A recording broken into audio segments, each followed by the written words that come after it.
Assalamualaikum class. Okay, our next topic is regarding characters of sound. अब sound की बहुत सारी characteristics हैं जिसमें हमारे बेसिक यहाँ पे 3 to 4 डिस्कस की हुई है. First one is loudness, second one pitch, quality, and this one intensity. Okay, let's move to discuss.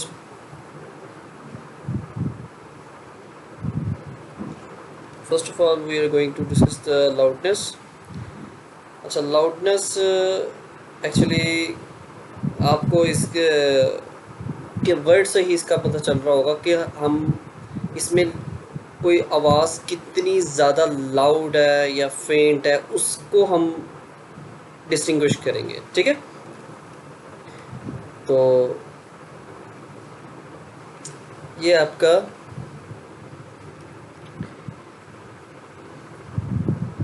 definition है. Loudness is the characteristic of sound by which loud and faint sound can be distinguished. Okay, अब ये किन चीज़ों पे depend करता है, वो हमारे पास कोई 3 फैक्टर्स हैं यहाँ पे, उसको भी हम ज़रा डिस्कस करते हैं. First one, amplitude of vibrating body, area of the vibrating body, and next one last, distance from the vibrating body. ठीक है, अब आप लोगों ने अक्सर नोट किया होगा, जब कभी किसी बॉडी में वाइब्रेशंस प्रोड्यूस होती है ना, तो अगर जैसे कि ये दो हमारे पास दो एग्जांपल्स हैं डायग्राम में. देखो आप, जिस साउंड की एम्पलीट्यूड ज़्यादा होगा ना, वो उतनी ज़्यादा लाउड होगी, और जिसका एम्पलीट्यूड कम होगा वो उतनी कम लाउड होगी. इसको हम क्वाइट कह सकते हैं, ठीक है, फेंट कह सकते हैं. जैसे कि आप नॉर्मल रूटीन में आप अगर थोड़ा स्लोली बोल रहे होते हो तो आपकी आवाज़ क्वाइट में आएगी. ठीक है, अगर आप जब शोर करोगे, आप बोलते वही वर्ड्स हो, ठीक है, तो ज़रा थोड़ा ज़ोर लगा के फोर्सली आप अगर आप जब उस बोलते हो तो आपकी आवाज़ की जो एम्पलीट्यूड है वो ज़्यादा हो जाता है, जिससे आप लाउड प्रोनाउंस कर रहे होते हो, ठीक है, वर्ड्स को. तो ये एम्पलीट्यूड से होता है. अब नेक्स्ट एक और है area of the vibrating body. अब जैसे जैसे एरिया बढ़ाते जाएंगे ना, आपकी जो लाउडनेस जो बॉडी में प्रोड्यूस हो रही है, किसी भी बॉडी में, सिर्फ हमारी जो साउंड से नहीं, मतलब वो आप किसी और बॉडी को हिट करने से भी जो वाइब्रेशन प्रोड्यूस करते हैं, वो वाली भी एरिया बढ़ाने से भी आपकी ये लाउडनेस ज़्यादा होती है. ठीक है, like large drum is louder than that by small one, क्योंकि इनका एरिया क्या होता है, बहुत ज़्यादा. ठीक है, ये आप लोगों ने अक्सर लाइफ में देखा भी होगा, वो जो आप लोग वो जो ढोलकी होती है, एक छोटी ढोलकी होती है, एक बड़ा ढोल होता है जो बड़ा वाला, आपने कभी देखा होगा. तो बड़े वाले ढोल की एरिया वहाँ पे एक साइड पे देखना, उसका ज़्यादा होता है, तो डेफिनेटली वहाँ पे ज़्यादा हैवी आपको साउंड सुनाई देगा. ठीक है, okay, let's move to the C point, distance from the vibrating body. अच्छा, आप लोगों ने ये नोट किया होगा.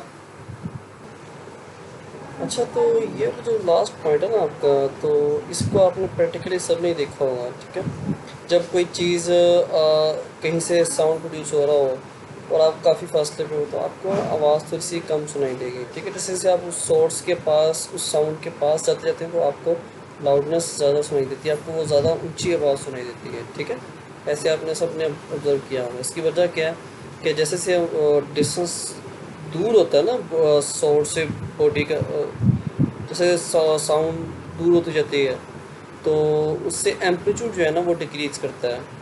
ठीक है न, और हमें पता है जब एम्पलीट्यूड डिक्रीज़ करता है तो लाउडनेस कम होती है. ठीक है, अच्छा, अब हमारा कुछ और बेसिक 2 डेफिनेशंस हैं जिसको हम आज रीड करते हैं इस लेक्चर में. The second one is pitch. ठीक है, अब पिच बड़ी ही एक इम्पोर्टेंट करैक्टरिस्टिक है इसकी, ठीक है, जिसका डायरेक्ट लिंक है फ्रीक्वेंसी के साथ, ठीक है, किससे है, frequency, depends upon the it depends upon frequency, ठीक हो गया। अब पिच है क्या, pitch is the characteristic of sound by which we can distinguish between, किन के दरमियान में डिस्टिंग्विश करेंगे, shrill and grave sound. Shrill मतलब जो बारीक सी आवाज़ होती है, और ग्रेव जो भारी सी आवाज़ होती है, जैसे मैन मर्दों की जो आवाज़ होती है वो भारी होती है, ठीक है, लेकिन जो छोटे बच्चे होते हैं और वुमेन्स होती हैं, वुमेन जो होती हैं उनकी आवाज़ थोड़ी सी बारीक होती है, ठीक है। अब इसको ग्राफिकली आप देखें, इसमें क्या होगा कि ये जो फर्स्ट वेव है इधर, इसकी वेव फ्रीक्वेंसी कम है, इसकी फ्रीक्वेंसी ज़्यादा है, तो जिसकी फ्रीक्वेंसी ज़्यादा होगी उसकी पिच ज़्यादा होगी, और फ्रीक्वेंसी जिसकी कम उसकी पिच भी कम। अच्छा, मैं एक चीज़ दोबारा रिपीट कर दूँ, उसे मतलब आपको पता होनी चाहिए थी लेकिन रिपीट कर रहा हूँ। फ्रीक्वेंसी कहते किसको हैं, फ्रीक्वेंसी कहते हैं number of waves in unit second. Simple words में बताइए, एक सेकंड के अंदर जितनी ज़्यादा आपकी वेव्स प्रोड्यूस होंगी ना, पास होती हैं, उसकी फ्रीक्वेंसी उतनी ज़्यादा होगी। इसका आइडिया आप ग्राफ से कैसे लगा सकते हो कि आपकी जो वेव्स है ना वो काफ़ी करीब करीब होती है, ठीक है, ओके। और नेक्स्ट प्रैक्टिस इज क्वालिटी।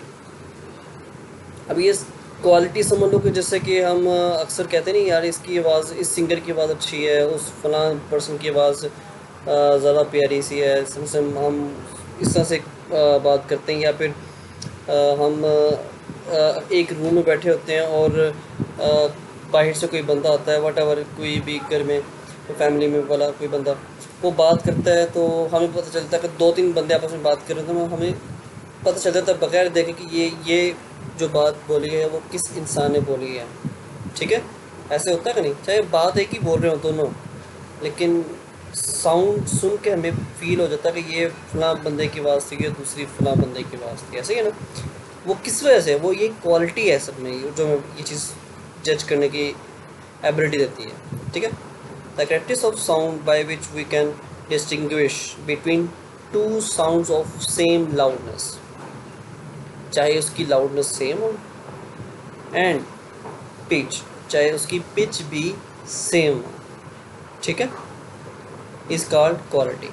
जैसे कि आप देखो, ये एक ट्यूनिंग फोक का ग्राफ बना हुआ है, ये फ्लूट का, बांसुरी का, ये क्लैरिनेट का, मतलब ये डिफरेंट आपके सोर्सेज हैं, उनके ये ग्राफ बने हुए हैं, ठीक है, चाहे उनकी लाउडनेस और पिच वगैरह, पिच मतलब फ्रिक्वेंसी और हाइट, टेम्परेचर, वो सब कुछ बराबर हो, लेकिन ये ग्राफ की शेप देखो आप लोग, ये बिल्कुल स्मूथ सा ग्राफ बना हुआ है, और इसमें देखो ये आपका काफ़ी रफ सा ग्राफ बना हुआ है, ठीक है। तो ये एक्चुअली यही चीज़ आपकी क्वालिटी को डिसाइड करती है, ठीक है, हो गया, ओके। अब नेक्स्ट हमारा इंटेंसिटी है, उसको हम नेक्स्ट लेक्चर में डिस्कस करते हैं। ओके, अल्लाह हाफिज़।